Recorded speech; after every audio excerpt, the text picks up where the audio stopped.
Salut tout le monde, c'est Monsieur IA, on se retrouve dans la nouvelle vidéo d'actualité. Bon, alors qu'est-ce qui s'est passé? Là je vais vous montrer tout de suite, on commence avec le vif du sujet. Aux États-Unis actuellement, tout ce qui est copyright, voilà, il y a des acteurs qui se demandent pourquoi Meta et OpenAI ont utilisé leurs données qui étaient du coup avec des droits d'auteur pour pouvoir entraîner leur modèle. Et donc là on commence à avoir des problématiques qui commencent à venir petit à petit. Bon, c'est normal, il ne faut pas oublier que ben voilà, ils ont fait en sorte de scraper le maximum de données pour pouvoir entraîner les modèles de ChatGPT, GPT-4, etc. Et c'est normal que ben voilà, ça a utilisé des modèles qui sont privés. Bon, voilà, ça amène aussi des questions sur tout ce qui est oui, est-ce qu'on a le droit d'utiliser des informations qui sont privées pour pouvoir entraîner un modèle d'intelligence artificielle? C'est le débat du moment. Bon, ok, il y a le cas où on n'est pas content justement que nos données soient entraînées pour notre modèle en tant qu'acteur, en tant que scénariste, etc. Mais il y a d'autres cas où, bah, tout simplement on peut utiliser l'avatar 3D. On peut utiliser l'avatar 3D, je vais vous montrer le cas. Là voilà, il y a des célébrités qui veulent justement commencer à voir ces possibilités de pouvoir se transformer en version 3D, donc voilà, ça va leur permettre de tout simplement partir dans d'autres endroits. Imaginons, voilà, on peut prendre le cas avec Neymar qui avait déjà commencé à le faire, et au lieu qu'il se déplace pour pouvoir promouvoir un produit, il pourra le faire en digital avec du coup son avatar 3D, qui aura du coup toutes ces informations en fine tuning. Donc voilà, ça c'est très puissant. Je voulais vous parler du coup de la Soul Machine directement. Bon, c'est un outil que je voulais absolument vous faire en vidéo. À part, mais là on va déjà en faire une comme ça, vous allez voir à quel point c'est puissant.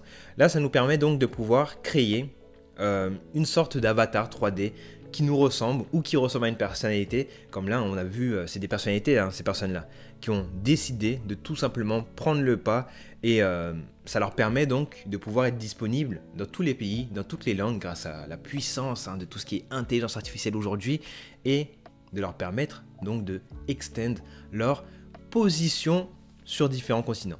Bon, là voilà qu'on descend aussi à cette femme qui peut aussi parler avec nous. Forcément, on va pouvoir le faire après, mais bon, là j'ai coupé le son. Mais voilà, elle est contente de nous voir. On va continuer parce que sinon, je pense qu'on pourra en faire une vidéo, mais c'est pas le sujet d'actualité. Bon, alors, on continue. Ce qui se passe, on peut voir que là, Shopify a décidé d'ajouter tout ce qui est intelligence artificielle. Ça va être révolutionnaire, ok? Parce que là, ça va être plusieurs entreprises qui utilisent Shopify pour pouvoir vendre de l'e-commerce, du dropshipping ou autres qui vont pouvoir avoir la puissance de l'intelligence artificielle, ok? On prend le cas aussi, je sais que Shopify utilise énormément les plugins. Hein, c'est bien parce que voilà, on peut plugger directement d'autres outils directement sur Shopify, mais là, ça va être intégré directement à Shopify. Donc dites-vous que toutes ces choses-là, c'est vraiment pour l'avenir. Donc la vidéo là dure 2 minutes. Ce qu'on va faire, c'est que vous allez la voir dans la description, dans les commentaires. Mais ce qu'on fait, comme on a l'habitude de faire lorsqu'on est sur Twitter, on fait en sorte de aller tout simplement dans les likes et retweets. Et vous allez pouvoir le voir aussi, du coup, après cette vidéo. Ok? Donc n'hésitez pas à aller me suivre sur Twitter parce que je parle énormément d'actualité. Et vous allez voir, vous allez être vraiment à la pointe des nouveautés. Bon, prochaine actualité, vous pouvez le voir, c'est directement un vélo qui a du coup ChatGPT à l'intérieur pour pouvoir vous guider. C'est surpuissant. Bon, voilà un Urtopia Fusion iBike. Du coup, voilà, c'est le bike qui va pouvoir, voilà, vous êtes en train de naviguer, voilà, je vois que je vais visiter Paris. Bon, dis ChatGPT, permets-moi de partir ici. Et là, bien sûr, voici ce qui va se passer. Vous allez voir juste après, voilà ce qui va se passer. Hop, on peut voir déjà qu'il a un petit logo et il fait un petit smiley, c'est cool.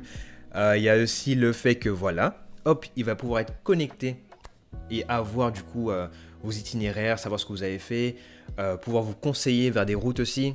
Donc c'est vraiment intéressant de se dire que voilà, l'IA qui va être derrière ce vélo, ça sera ChatGPT. Vous allez pouvoir bientôt lui dire, voilà, je suis à Paris.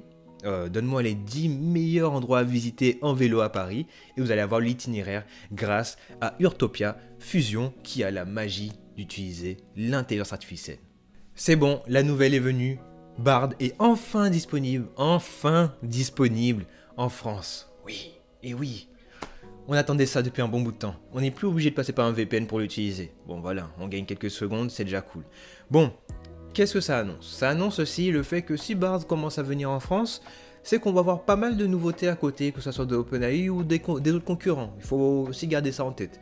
Si on commence à l'avoir, bon ben, les autres ils vont se dire, oh là, il touche au marché français, il faut qu'on y aille aussi. Donc restez à l'affût, parce que j'en suis sûr qu'il y aura pas mal d'informations qui vont arriver juste après. Mais bon, on est toujours sur Google, donc je vais vous montrer une autre actualité de Google, c'est important. Deuxième information de Google, Google a annoncé du coup des cours gratuits qui vont vous permettre d'apprendre tout ce qui est IA générative. Donc vous pouvez le voir, hein, ici, en moins de... Ça dépend, hein, voilà, vous pouvez voir en moins d'une semaine, on va mettre 2 semaines grand max, vous avez du coup 10 cours qui vont vous permettre de pouvoir voir tout ce qui est générative AI, tout ce qui est LLM, etc. Et donc là, avec ces cours-là, vous allez pouvoir avoir des bases qui vont vous permettre de suivre tout ce qui est actualité. Et si besoin, voilà, si vous avez des questions, n'hésitez pas à me les mettre en commentaire, ou sinon, allez regarder les vidéos de Google. Bon, vous inquiétez pas, la vidéo n'est pas sponsorisée par Google, mais c'est des bons cours, donc allez-y. Netflix décide de créer une solution avec l'intelligence artificielle qui va remplacer les fonds verts. Et ça, c'est surpuissant pour l'avenir du cinéma. On voit très bien actuellement avec Canva qui nous permet de supprimer un fond. On a aussi Runway qui le fait aussi. Premiere Pro avec Adobe Firefly qui a commencé à le faire. Donc dites-vous que Netflix commence à se dire « Ah tiens, donc là on peut faire des économies en faisant du coup une petite stratégie comme ça. Pourquoi pas? Ça peut être intéressant. » Donc comme vous pouvez le voir là, justement, on va voir un cas concret. Là vous avez vu, il y a le fond vert ici. Normalement, voilà, il y a des couleurs sur les côtés. Ça devait faire ça au début et hop, l'image est améliorée. Là, ça c'est très intéressant.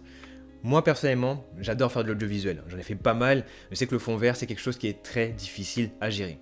En tant que youtubeur aussi, forcément, on a besoin d'un fond vert de temps en temps et ça peut être cool. Et du coup, grâce à des solutions comme celle-ci, ça va vraiment nous montrer que peut-être que demain, on n'aura pas besoin de fond vert en fait. On n'aura plus besoin de fond vert et on pourra vraiment incruster directement, quel que soit notre fond, le décor qu'on souhaite. Vous l'avez déjà vu de toute façon avec des solutions comme Runway et directement Premiere Pro qui commence à le faire avec Firefly. Et oui, c'est très puissant. Bon, là on va parler de la partie chat GPT. Bon, ce qui se passe, c'est que avec Code Interpreter, c'est bien. On sait qu'il se passe énormément de choses, il y a énormément de possibilités, c'est cool. Là, voilà, j'ai trouvé un Reddit qui vous donne les 10 meilleurs, les 10 incroyables use cases de ChatGPT avec la fonctionnalité Code Interpreter. Et là, vous pouvez voir, on peut faire en sorte d'éditer des vidéos. On peut voir, il y a des liens, on va aller très rapidement dessus. On peut faire en sorte d'éditer des vidéos. Donc ça, c'est assez cool. Vous allez avoir le lien du Reddit juste après, vous inquiétez pas.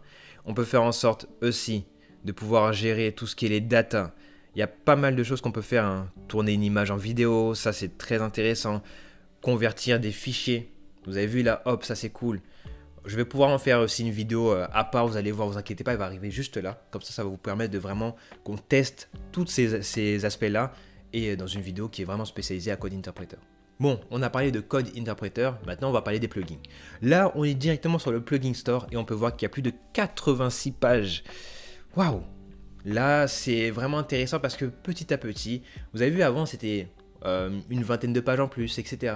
Là, on voit vraiment que les applications qui sont mises sur le store sont de plus en plus sélectionnées. Et ça rentre dans la démarche d'OpenAI qui était de pouvoir créer aussi l'App Store des applications créées avec l'IA. Ça va venir ça dans l'avenir, dans quelques semaines, quelques jours peut-être au moment où tu regardes cette vidéo. Mais il faut se dire que là, on commence à avoir des sélections. C'est pas toutes les applications, les plugins qui vont être mis sur le store. Et ça, c'est très plaisant. Mais maintenant, même si on attend quand même des améliorations sur pas mal de choses, je trouve que c'est déjà cool. On est sur une bonne dynamique, c'est bien. Moi, j'aime bien et ne vous inquiétez pas. De toute façon, il y a encore des vidéos qui vont sortir sur les meilleurs plugins sur différents cas. Bon, alors, voilà, forcément, on continue la vidéo avec soit un outil, soit un événement que je veux vous montrer. Et là, c'est la Big Data et AI qui va avoir lieu directement à Paris en septembre 2023. N'hésitez pas à y aller parce que vous allez avoir pas mal d'informations pendant cet événement-là. Et je pense que c'est aussi une bonne solution pour pouvoir apprendre un petit peu plus autour d'experts. Je vais essayer d'y aller. Si on peut se trouver là-bas, ça me fera vraiment plaisir de vous rencontrer. Donc n'hésitez pas à me dire dans les commentaires si vous venez à l'événement. Bon, je vous ai montré directement la Soul Machine comme outil. Bon, on a vu aussi les plugins, c'est assez cool. On peut parler directement de la chaîne YouTube. Et oui, parce que là, vous pouvez le voir, ce qui se passe, c'est que j'ai plus de 2 1900 vues au cours des 7 derniers jours. Génial. C'est pas tout. Vous pouvez voir aussi que j'ai plus de 134 heures de visionnage sur les 7 derniers jours. Waouh, c'est fort, mais ce n'est pas tout. Plus de 85 abonnés. Merci aux 85 abonnés qui ont rejoint la chaîne cette semaine. C'était incroyable, j'ai vu que ça a monté d'un coup. Donc merci énormément. Nous avons actuellement sur les 48 dernières heures, et vous avez vu que ça a bougé en même temps, plus de 1105 vues. Nous sommes à plus de 1768 abonnés. Merci énormément. Et au moment où tu regardes cette vidéo-là, n'hésite pas à t'abonner. Comme ça, on va atteindre du coup les 1770 et voire même les 1800 avant la prochaine vidéo actualité. Bon, on a fait le tour des actualités de la semaine. Merci d'avoir regardé la vidéo jusqu'au bout. N'hésite pas à liker, commenter, partager cette vidéo. N'hésite pas à regarder mes autres contenus sur la chaîne. Tu vas voir qu'ils vont apparaître juste ici. On se dit à la prochaine. C'était Monsieur IA. Ciao.